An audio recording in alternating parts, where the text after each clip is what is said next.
With fanfare, we welcome you, uncommon women and men from near, far, and wide, new students who by your presence make this campus new.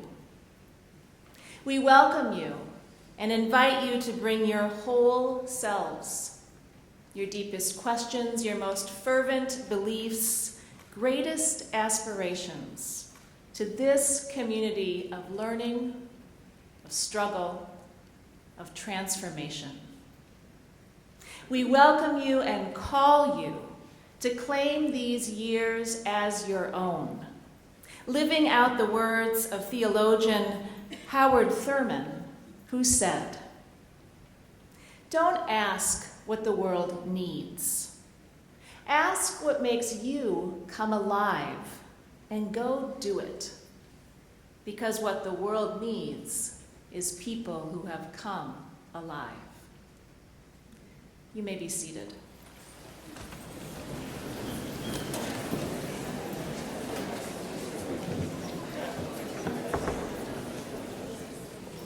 Good evening and welcome to the class of 2019. Let's hear it!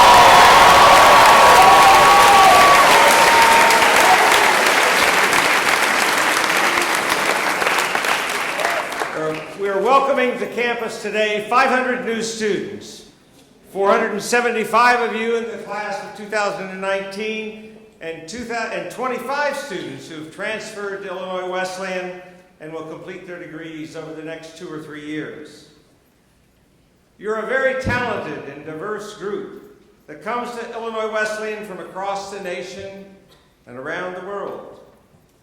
You're now part of an IW community that totals almost 1,900 students, but also includes 200 faculty members, 300 staff and administrators, and more than 20,000 alumni living in all 50 states and more than 50 countries. The diversity of your backgrounds, interests, and talents and ideas adds to the vitality of our campus and enriches the broader community in which you will live for the next 2, 3, or 4 years. Your experience at Illinois Wesleyan will be enhanced by friendships that you form with classmates sitting in this room and with other students with whom you will meet during the time you are on this campus. I can tell you that as I talk with alumni scattered all across the country, they remind me regularly that some of the friendships formed during this first week of your time at Illinois Wesleyan will persist for the rest of your lives.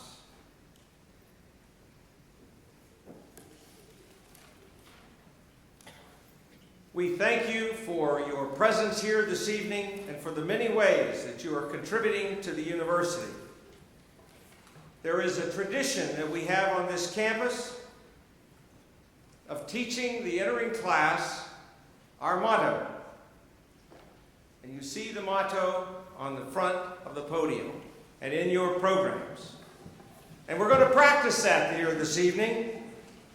And I hope you will join me in learning the motto of the university. I'm going to walk around to the front of this, and you'll see it. Scientia et sapientia. Now, the way we're going to do this is the ground floor is responsible for the bottom part, for the top part of this motto, Scientia. So when I point to you, that's all you have to do is to say Scientia. For those of you in the balcony, your responsibility is Sapientia. My job to handle the other end of the in between those two words. So we're going to practice it. So let's begin. Down here when I point to the ground floor. Scientia. Et. Sapientia. That was pretty lackluster. Let's try this again. From ground floor. Scientia. Et. Sapientia. That's better, but let's do it one more time. Ground floor. Scientia. Et. Much better. While you're students on this campus, frankly, we hope you accumulate the former and convey the latter as a result of your experiences. The point is that you should do more with your time here than simply accumulate facts and information. Learn how to use that knowledge wisely for the benefit of others. If you are successful, you will find that your life will be transformed and your time here will be more meaningful than you could ever have imagined. And that leads me to the centerpiece of what I want to say to you this evening. Engage the opportunities. It is our responsibility as a university to present these opportunities for you.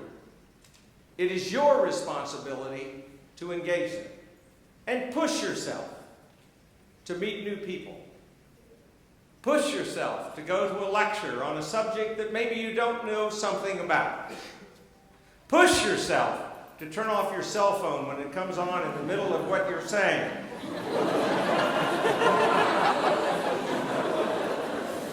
Push yourself.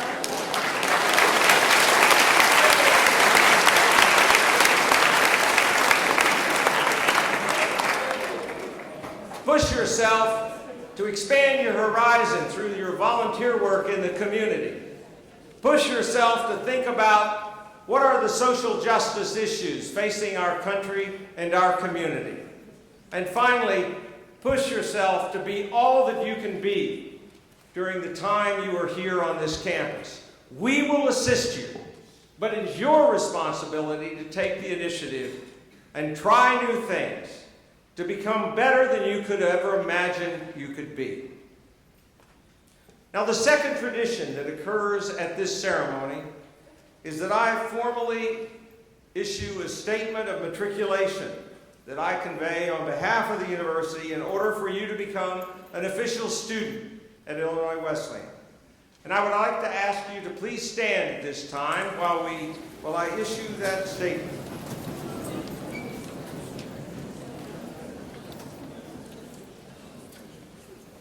Congratulations to all of you. You are, from this point forward, matriculated students at Illinois Wesleyan University, and as such, part of this community of scholars. In this capacity, bear forth the university's norms, bear forth its hopes, and make the most of your gifts for yourself and for others with whom you come in contact. Thank you very much. You are now matriculated students, the class of 2019, and the transfer students who are joining us for some portion of that period. Congratulations to all of you.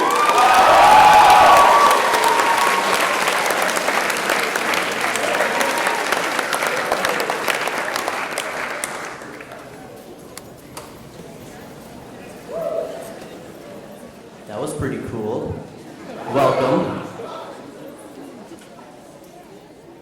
So I've got some note cards. I'm not entirely sure if they're the right ones, so please bear with me. 7 years ago, no.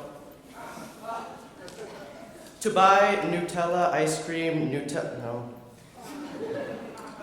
Sorry, this is my first time. My fellow Americans. No. I think I got it, okay. I am Jake Thacker, and as your next Student Senate President, I promise unlimited free selfies with President Wilson at his discretion. No, that can't be it. Hey, are you a camera? Because every time I look at you, I smile. It can't be that one, right? No. All right, pardon me.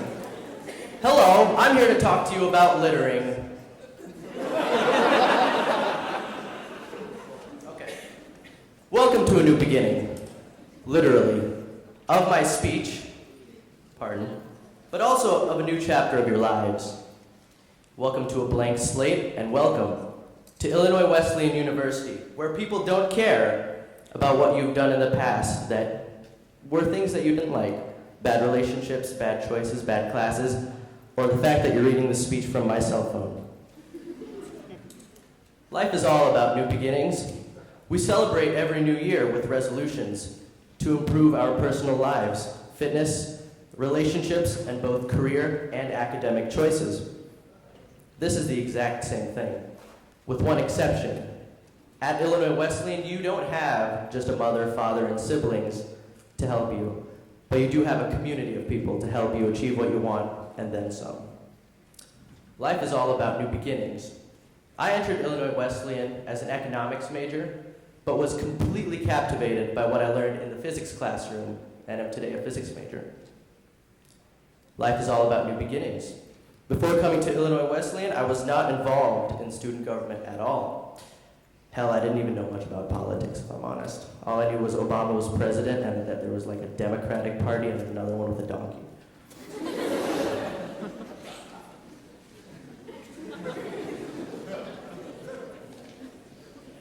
Hi. Life is all about new beginnings. I've been a musician my whole life, but never got to truly experience the feeling of being a rock star, as such as every kid's dream. However, I had the privilege of playing twice at our school's Battle of the Bands, which is called Undercover, and got to have that feeling. I felt like Justin Bieber, if I'm honest. I was like, this is cool. Anyway, life is all about new beginnings. Don't think of negative situations or encounters this year or the next few, or even the rest of your lives, as wasted time. You know what? Think about these situations as minor littering infractions. All you have to do is pick up your cards, smile, and try again. Welcome, class of 2019, and congratulations.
Well, Justin and Nancy, thank you so much for what a great way to get our new school year started. On behalf of the faculty, it is my pleasure to welcome you to Illinois Wesleyan University. This is a remarkable institution, and I am thrilled to watch you all embark on a tremendous journey. This year, we are embracing the theme, Nations Divided. One of the hallmarks of a liberal education is that it creates an environment in which a question or idea can be addressed through a variety of disciplinary lenses and synthesized to be understood holistically. Each year we select a theme that transcends disciplines, forcing us to appreciate how most of the important questions we face need to be addressed from a breadth of perspectives. We will begin this important work with the discussions of the summer reading tomorrow evening. In preparation for those discussions, you were all invited to submit entries in an essay contest about the unlikely disciple. The selection committee was delighted by the thoughtfulness and quality of the submissions, so thank you to all who participated. I'm pleased to announce the winners. 2 honorable mention awards go to Emma Marie Hahn for her essay Between Two Worlds and Catherine Ann Halford for her essay The Complexity of Balance. Emma and Catherine, please stand up and be recognized.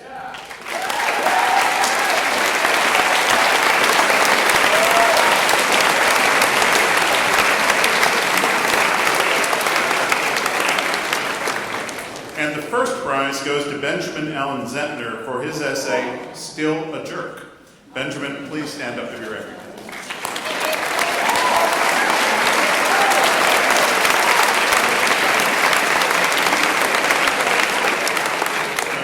Congratulations to all of you.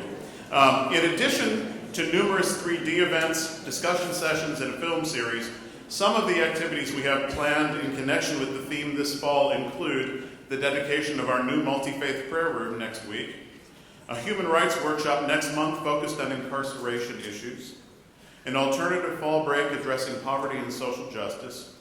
Kevin Roos, author of the summer reading, will be our featured speaker at the President's Convocation 2 weeks from tomorrow. And the former Vice President of Egypt, Mohammed El Baradei, will lead a masterclass on our campus next month. I'm sure a number of you have been wondering about the parade of proud peacocks that we appear to be in our academic regalia.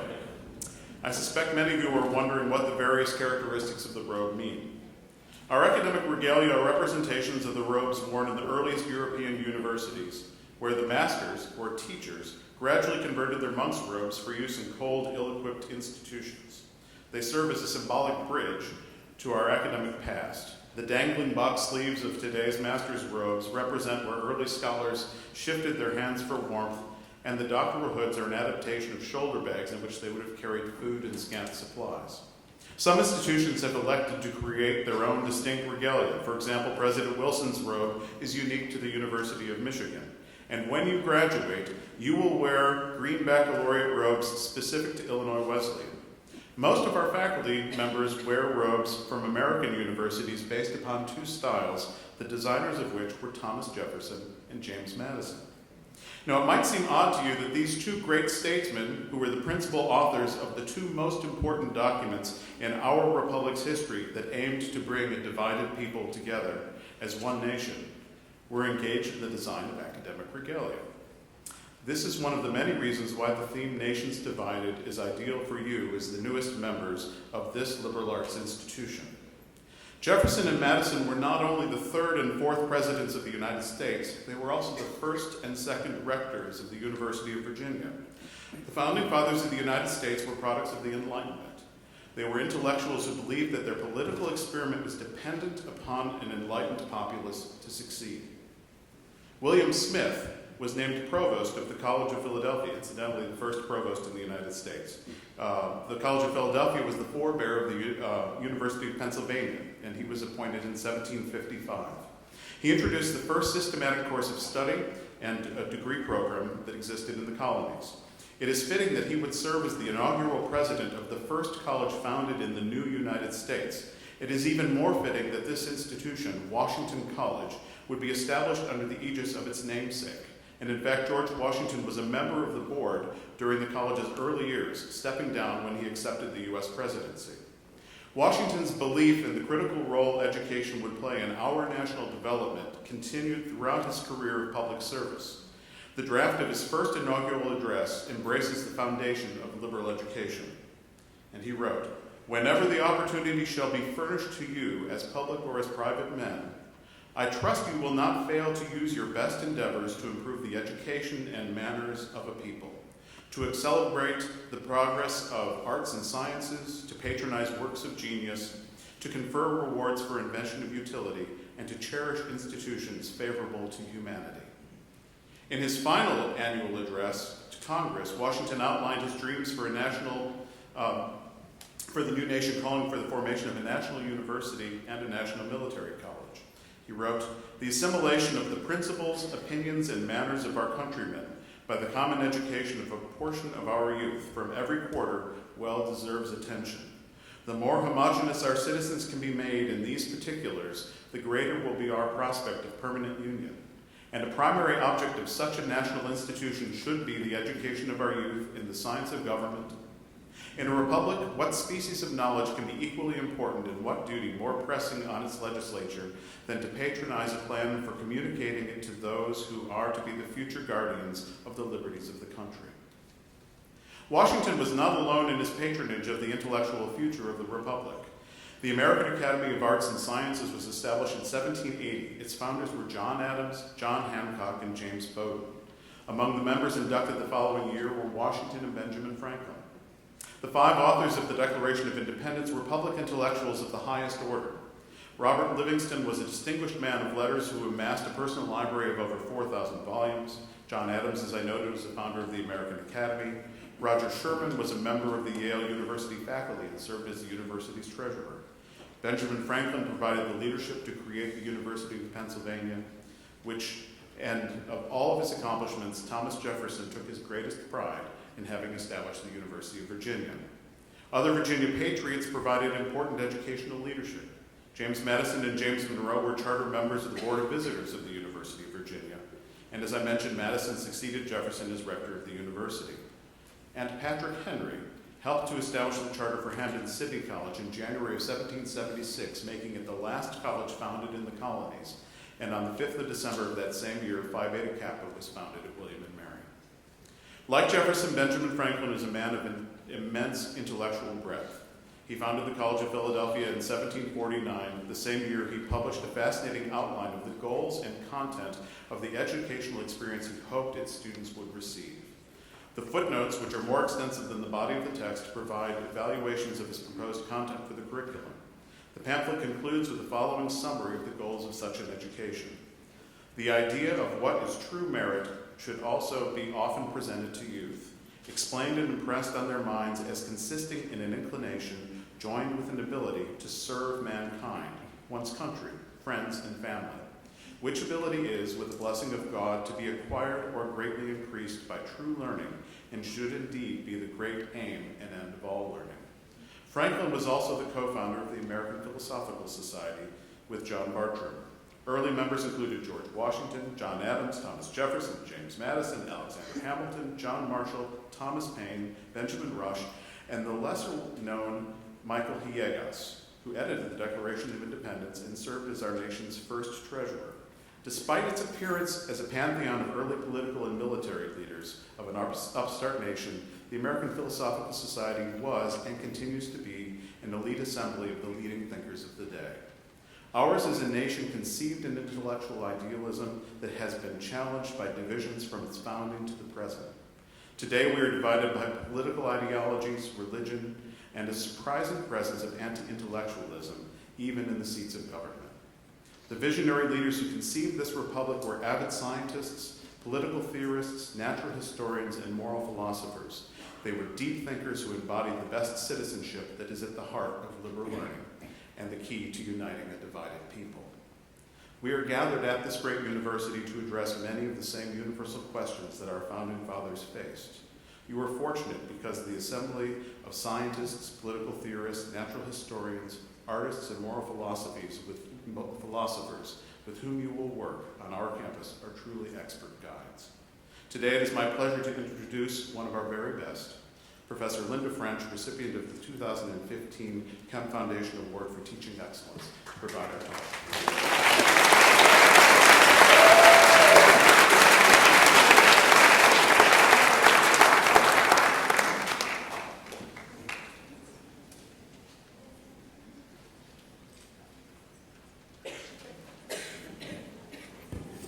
Hello.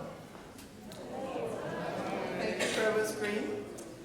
Now, you may be wondering if you've looked at the program, and if you haven't looked at the title of the talk, here it is. You might be wondering about the title of this, the value of not having all the answers. You've accomplished a great deal in order to arrive here at Illinois Wesleyan. A large part of your success was surely knowing a lot of correct answers. Pretty soon you'll be in class, or practice, or rehearsal, where getting things right is important. And of course, I don't mean to discourage you from getting things right. I'm talking about a slightly longer range issue here. Let me explain. I teach introductory astronomy almost every semester. This is a class that is taken primarily by non-science majors for general education credit. I always read student evaluations for my classes carefully, and I think about each comment, whether positive or negative. There's always one comment, maybe occasionally two, sometimes none, but usually on average about one comment that makes me feel just a little bit sad. It's not because it's negative and they hate me or anything like that. It doesn't hurt my feelings. In fact, the first part of the sentence usually goes something like, I really enjoyed this class and I learned a lot. It's the second part that bothers me, where the student goes on to say, but I don't see how I'll ever use this in my everyday life. Okay, well, introductory astronomy, most people are not going to use that in their everyday life. That's true. I grant you that. And yet, there's a bigger issue here. I'm not trying to make you all into astronomers, by the way. But the bigger issue is you'll be taking many general education classes. And what makes me sad is that student is assuming that he or she knows exactly what life will be like 5 years, 10 years, 20 years from now. None of us, in fact, know what our lives will be like, but what we do know is that life changes. It changes a lot. Here at Illinois Wesleyan, you'll be taking classes in the humanities, in languages, the arts, physical education, and, oh yeah, science and formal reasoning too. At any point, you may well be pushed outside your comfort zone and asked to confront new ideas, new concepts, new ways of looking at the world. When this happens, you're being offered a new horizon, an invitation to explore somewhere you've never been. This sort of challenge occurs throughout all our lives, both in work and in our personal experiences. Let me give one example from my own field of astronomy, something that you may have heard about recently in the news. Did anybody follow the coverage of the New Horizons probe that finally reached Pluto this summer? Yes? Yeah, pretty cool, huh? 10 years of planning and another 10 years of travel to get there. People have their whole careers invested in this. Now, if you watched any of the press conferences with the scientists, you saw people who were amazed, baffled was the word in the New York Times, and they were absolutely delighted about that. Why?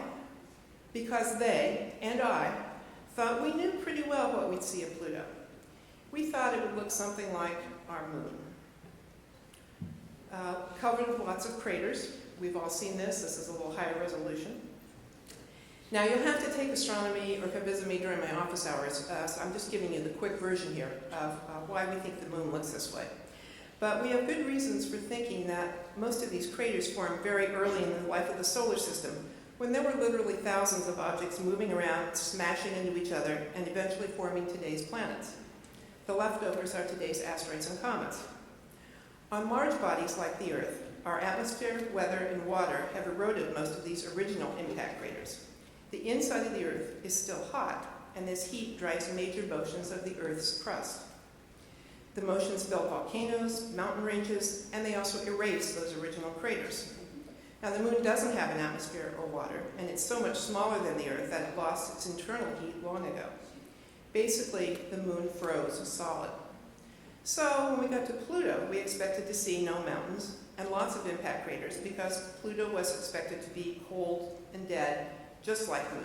As a matter of fact, a lot colder and very dead. So that's what we expected. Now, a day before New Horizons made its closest approach, it sent back this picture, which you've probably seen, with the lovely heart, looking as though the little body was sending us a Valentine. And then when we looked closer, after closest approach, we saw images like this that showed us mountains. These mountains, some of them are as tall as the Rockies, 11,000 feet. And they are made of water ice. It is so cold at Pluto that water actually acts like a rock. So remember, we expected to see no mountains, but we are seeing big mountains. And at first, there were no impact craters to be seen.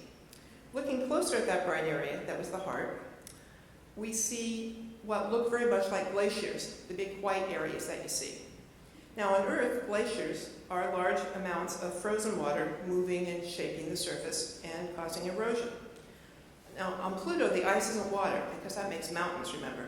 It's stuff like nitrogen, carbon monoxide. Don't worry about the details, but it's very different at Pluto. But these things do look like glaciers. At the upper left of that photo, you can see a few round impact craters. So it's clear that the whiter material is flowing toward it, and it's erasing the older surface. So to sum up, we thought Pluto was too small to have the kind of internal heat that erases the craters and makes mountains on the Earth, and yet some process has created mountains the size of the Rockies and erased the craters. So tiny Pluto is not as cold and dead as we once thought. So this is something we don't understand yet, and we're loving it because it means that we're on the way to learning something new about our solar system. The scientists of the New Horizons mission didn't anticipate being quite this baffled, but they're very happy with that state of things. Their everyday work, remember my everyday life, now trying to make sense of the wonderful data they've gotten is quite different from what they'd expected, and that's perfectly fine with them. One more example, a little closer to home, and one that might be more relatable. I never thought of myself as an athlete. I was not a star in gym class, and there were no organized sports for women at my school. It was a while ago. Nor were there mountains to climb in Indiana where I grew up. When I went to graduate school in the East, I met a friend who was working on climbing all the 4,000-foot mountains in the state of New Hampshire. Turns out there are 48. Here are a few of them, right here. He coaxed me into going climbing one Saturday afternoon. "You want to climb this mountain," he said. "It's only 9 miles and 3,000 feet of climbing." I was scared. But to my surprise, it actually wasn't all that bad, and the view from the top was incredible. So I climbed another, and then another. And next I heard that you could get a scroll with your name on it, and a patch, if you climbed them all. It took longer than I expected, but a few years ago, I received my award for climbing all of those 4,000-foot mountains. Here is the scroll, here's my name, and the patch is right here.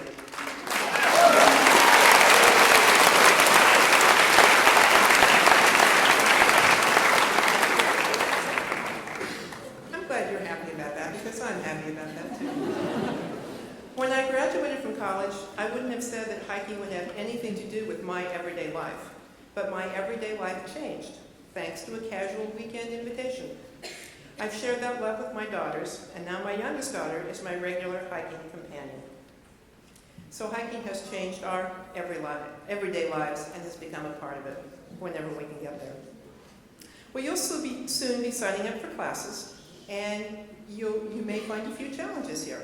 You'll have the opportunity to study, among other things, just this semester, Chinese history, modern British drama, video production, Zen, scuba diving, rock climbing, and, oh yeah, astronomy.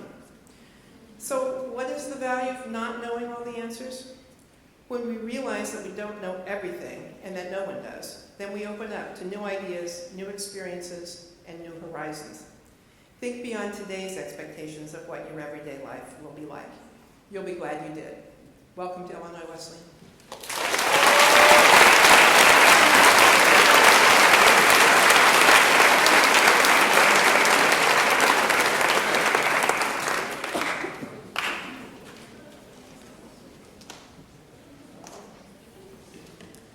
Allow me to add my welcome to all of the millions of welcomes that you've gotten today. It is certainly our pleasure to have you here, and we are thrilled to celebrate this class, the class of 2019. In talking with the admissions office, they of course love you all. They've been talking with you for a year, some of you 2 years. Some of you have been interested in Wesleyan for a long time, and they've built relationships with you that we hope will sustain your entire time here, that you'll continue to connect with our admissions staff and maintain those great relationships. And so they want me to tell you a little bit about you. A little bold, because I haven't met all of you yet, but they tell me these wonderful stories. You come from 20 different states from, now shout out when I say something familiar to you, Alaska, Massachusetts, Texas, and many points in between. You come from 13 different countries: Bangladesh, China, Ethiopia, France, Pakistan, Spain, and Vietnam, just to name a few. You are interested in pursuing 43 different majors, and if you haven't picked a major yet, don't worry, 59 students are undeclared. And I can promise you, 30% of you will change your major, at least once. 62 of you had a close family member or relative attend Illinois Wesleyan. And there are 59 of you who are first-generation students, the first in your family to go to college.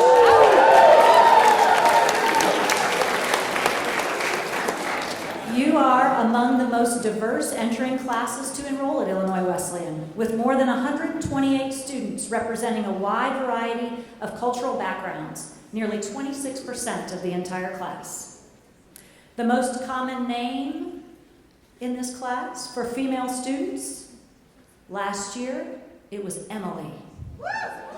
This year, Emily's back. When in doubt, her name is Emily. And there are 10 of you, 11 if you count the one spelled I-E. And for the male students, last year, Michael was the top name with 10, but you got bumped out this year. Nicholas with 7. Where are my Nicholases? I didn't hear a shout out. All right. Among your classmates, you have someone who's traveled to 15 countries and 42 U.S. states. You have a classmate who's a 4th-generation beekeeper. You have someone who runs her own cake business. A classmate who plays the trumpet for the medieval times dinner and tournament. A black belt in Taekwondo. A 4th place Ruby Goldberg machine contest winner. Someone who can quote Game of Thrones, Doctor Who, and Sherlock freely and at ease. Someone who's a sailing instructor and a sailboat racer. Someone who's read over 300 novels. Someone who's biked 150 miles through the Appalachian Trail. Someone who dyes her hair a new color every month. We're hoping for Titan Green this week. And someone who truly believes that Illinois Wesleyan's chocolate milk is the best there is. Welcome to you and your classmates. Please give yourselves a big round of applause.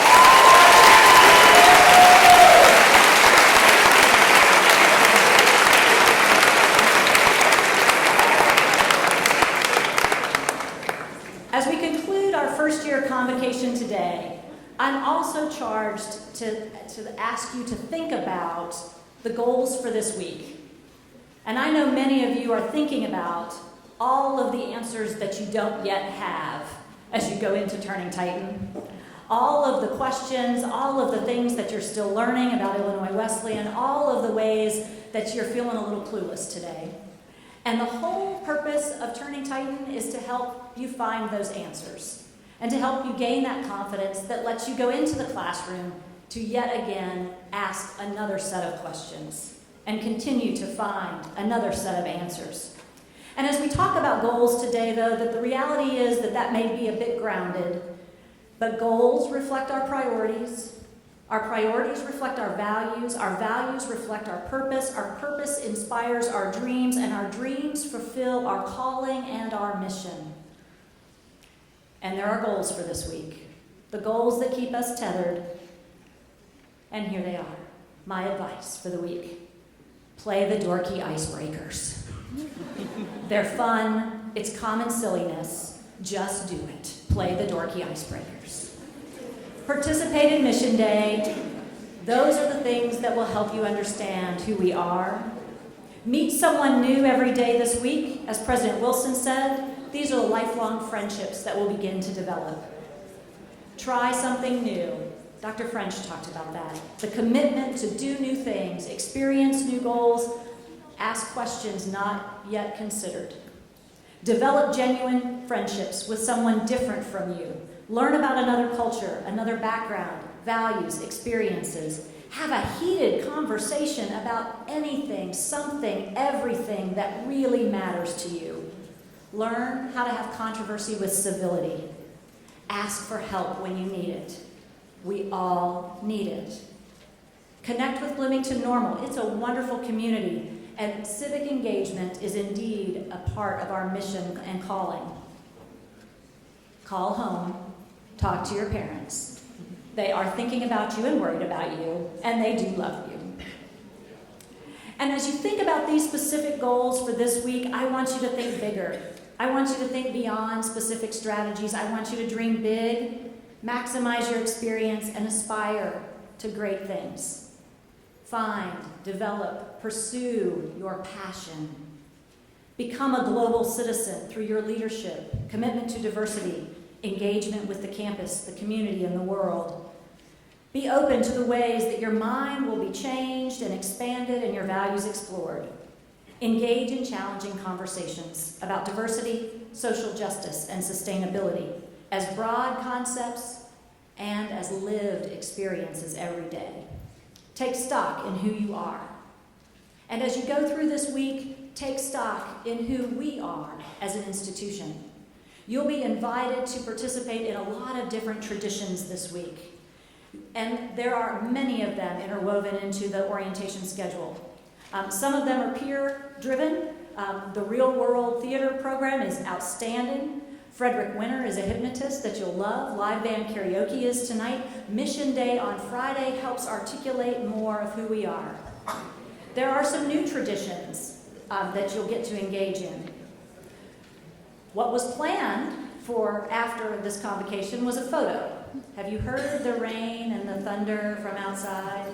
We will be moving that photo to Mission Day, which is actually a wonderful opportunity to pull the whole class together and take a picture of this class together as you launch out to engage and participate in our mission. That photo represents the beginning of your experience.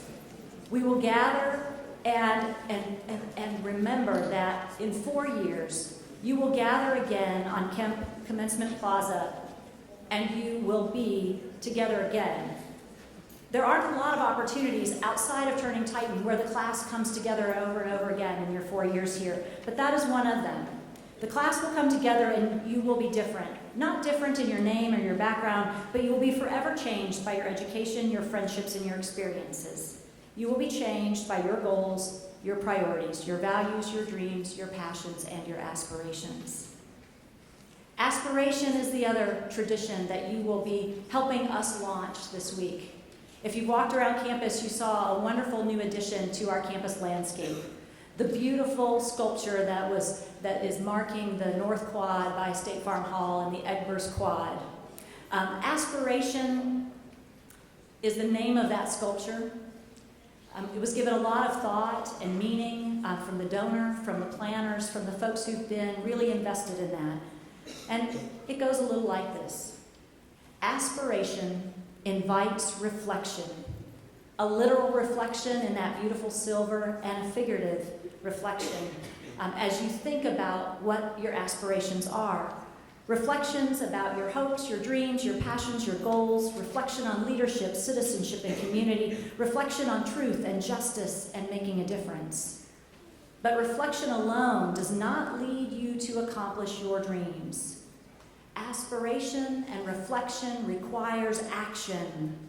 Action that is brought together by the knowledge and wisdom, scientia et sapientia. Your experiences here, your relationships, your friendships. Reflection and aspiration require action. Aspiration inspires success. Traditional success, like accomplishments and accolades and promotions and awards, but also community success, social justice, progress, deepening of values and commitment, lifelong dedication to a cause, a hope, a dream.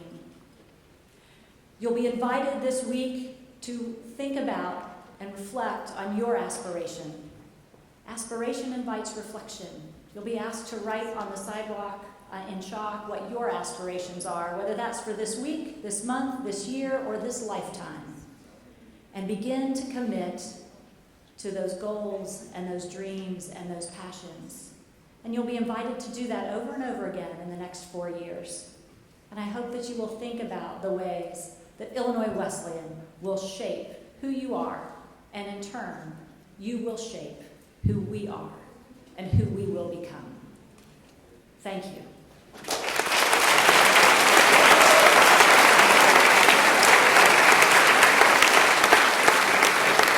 At this time, I would like to invite Crystal Morrow, another one of your classmates, to come to the podium and lead us in the singing of the alma mater. And if you would all please